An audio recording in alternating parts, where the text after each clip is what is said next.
Hey guys, welcome back to another video, and today in this fun tutorial I will show you how to make a tiger face mask using simple materials like paper, scissors and glue.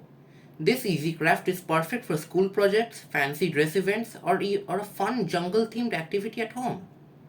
Materials needed: colored paper or chart paper, scissors, glue, elastic string or ribbon, black marker.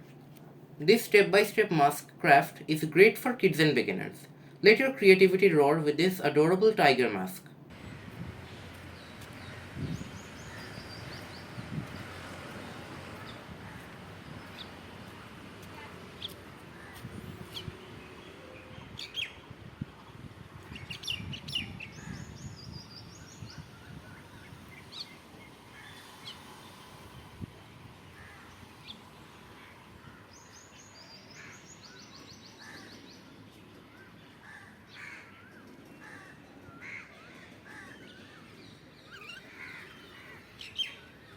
Don't forget to like, comment and subscribe for more DIY craft ideas.